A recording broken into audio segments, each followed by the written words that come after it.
श्री कृष्णा दोस्तों, कृष्ण विचार में आपको स्वागत है। ये वक्त वक्त की बात है। हमारे जीवन में हर वक्त चलती रहती है।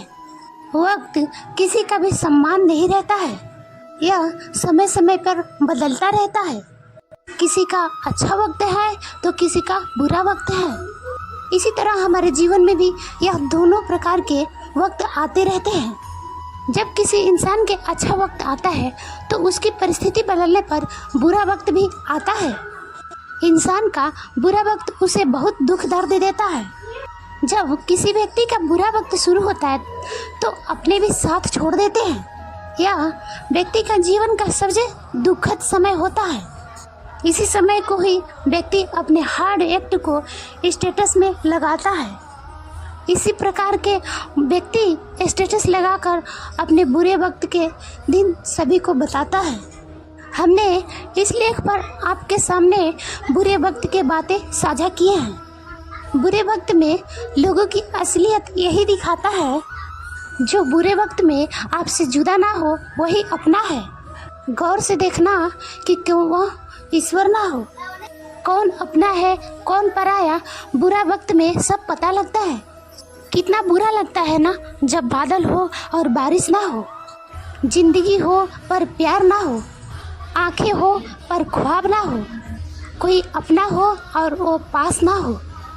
अपनापन तो सब दिखाते हैं पर कौन अपना है ये बुरा वक्त में ही बताता है। मत रोना किसी की छोड़ जाने से। एक दिन वक्त ऐसा आएगा कि आपके छोड़ने वाला नए नए बहाने के साथ अपने बुरे वक्त में जो खड़ा हो उसको कभी भूलना नहीं चाहिए। उसके लिए हमेशा तैयार रहनी चाहिए। बुरा वक्त पूछ कर नहीं आता है साहब। कई बार जजों को भी वकालत करने पड़ते हैं। टूटे ख्वाब लेकर हालातों से जंग जारी है। बता दो अपने बुरे वक्त से कि मैदाने जंग में हम तैयारी हैं।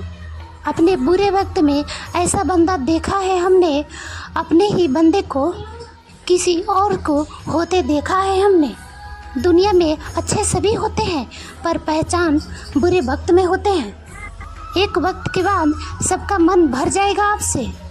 हमने सपना तो कुछ और ही देखा था लेकिन वक्त ने सपना कुछ और ही दिखा दिया। बुरा वक्त उम्र से पहले ही जिम्मेदार और समझदार बना देती है। चेहरे को बेनकाब करने में ए बुरा वक्त तेरा 100 बार शुक्रिया। भगवान श्री कृष्ण कहते हैं आप कोई भी हो, जीवन मिला है तो संघर्ष तो करना ही होगा। वो चाहे श्री कृष्ण हो या पुरुषोत्तम श्री राम हो। परमात्मा भी अवतार लेकर सांसारिक चुनौतियों से बच नहीं पाए हैं, लेकिन श्री कृष्ण ने कभी भी किसी बात की शिकायत नहीं की। हर परिस्थितियों में वह मुस्कुराते रहते थे। श्री कृष्ण के जीवन से ज़्यादा किसको दुख मिली है। जन्म हुआ तो माता पिता छूटे। जन्म के बाद उन पे जानलेवा प्रहार हुआ। बिना कोई वजह उनके मामा उनको मारने चाहा। युवा हुए तो गोकुल छूटा, राधा छूटी, और जब सारे छूट गए तो उनको यदुवंश का श्राप मिला। श्री कृष्ण कहते हैं परिस्थितियों से भागो मत, उनके सामने डटकर खड़े रहो, क्योंकि कर्म करना ही मानव जीवन का पहला कर्तव्य है। हम कर्मों से ही मुश्किलों को जीत सकते हैं, क्योंकि अक्सर लोग भीड़ में खो जाते हैं और अपना रास्ता छोड़कर दूसरों के रास्ते पर चले जाते हैं। जब भी आपको लगे कि अब नहीं होगा और मैं नहीं कर सकता तो आपको उस समय हिम्मत रखनी होगी और अपने दिल और मन को समझाना है कि नहीं, आज मैं ये सब कर सकता हूँ। मुझे ये करने से कोई रोक नहीं सकता है और कल को मैं वो सब लूँगा जो आज मेरे पास नहीं है। मेहनत ही सफलता का कुंजी है। अगर आप अपना एक लक्ष्य निर्धारित करके अपनी पूरी मेहनत और लगन के साथ कार्य करते हैं तो सफल होना ही है। लोग भगवान से शिकायत करते हैं कि हमें दुख क्यों मिला, हमने तो कोई पाप किया ही नहीं है। तो चलिए हम आपको छोटी सी कहानी सुनाते हैं। एक बार एक सांप के शरीर पर छोटा सा खरोंच आ गया था। उसको खून बह रहा था तो उसके पूरे शरीर पे चींटियाँ लग गई थी। जब किसी सांप को खून आने लगता है तो पूरे शरीर पे चींटियाँ लग जाती है और उस जिंदा सांप को चींटियाँ खा रही थी। उसे बहुत कष्ट हो रहा था। उसी मार्ग से एक संत जा रहा था। वह सांप बोला, हे महात्मा, कोई पत्थर उठाकर मेरे सिर पर मार दो ताकि मैं मर जाऊं और इन दुखों से मुझे छुटकारा मिल जाए। तो संत बोले, नहीं, मैं तुम्हारे मौत का पाप अपने सिर क्यों लूं? मैं मार दूंगा तो मुझसे पूछा जाएगा कि सांप ने तुम्हारा क्या बिगाड़ा था कि तुमने सांप को मार दिया।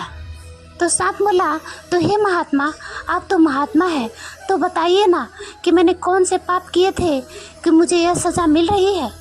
तो महात्मा बोले, तुमने पिछले जन्म में नेता थे और जो विकास के लिए पैसा आता था उन पैसे से तुम खुद ही खाते थे, अपना ही विकास करते थे, गरीबों को मदद नहीं करते थे और ना ही कोई विकास का कार्य किए हो और सभी पैसों को खुद ही खा जाते थे, सबका खून चूसते थे। आज वही जनता, वही पब्लिक आज तुम्हारा खून चूस रही है चींटियों के रूप में। सबका अपने अपने कर्मों का फल भोगना पड़ता है। आज तुम्हें भी वही मिल रहा है। इसीलिए कभी किसी को पाप नहीं करना चाहिए। इसीलिए हमेशा कर्म अच्छे करें। कर्म के बीज अच्छे बोएंगे तो फल भी अच्छे ही मिलेंगे। एक बार किसी ने भीष्म पितामह से पूछा कि आपने कौन से पाप किए थे? आपने तो सारे जीवन दूसरों के लिए ही जिया है, फिर आपको बाणों के सैया पर क्यों लेटना पड़ा? भीष्म पितामह बोले, मैंने पिछले जन्म में मैंने एक सांप को कांटों में फेंक दिया था। आज उसी के दुखों का कारण मैं बाणों के सैया पे लेटा हूँ। तो दोस्तों, कर्मों का फल सबको भोगना पड़ता है। इसीलिए हमेशा अच्छे ही कर्म करें। जो जैसा करता है उसको वैसा ही भरना पड़ता है। व्यक्ति के जीवन के कर्म ही उसके भाग्य का निर्माण करता है। वर्तमान परिस्थिति में जो आपका कर्तव्य है वही करें, क्योंकि वही आपका धर्म है। मन बहुत चंचल है जो इंसान के दिल में उथल पुथल कर देता है। जब वे अपने कार्य में आनंद खोज लेते हैं तब वे पूर्णता प्राप्त करते हैं। प्रबुद्ध व्यक्ति के लिए गंदगी का ढेर, पत्थर और सोना सब एक समान होते हैं। आपके कर्म ही आपके पहचान है, वरना एक नाम के हजारों इंसान हैं। धर्म केवल कर्म से होता है। धर्म के बिना कर्म की कोई परिभाषा नहीं है। जिस तरह दिन और रात एक जैसे नहीं होते, उसी तरह हमारे जीवन में उतार चढ़ाव आते रहते हैं। आज दुख है तो कल सुख अवश्य आएगा। सुख का इंतजार कीजिए और हर दिन मुस्कुरा कर जिए। जय श्री कृष्णा दोस्तों, आज के वीडियो में बस इतना ही।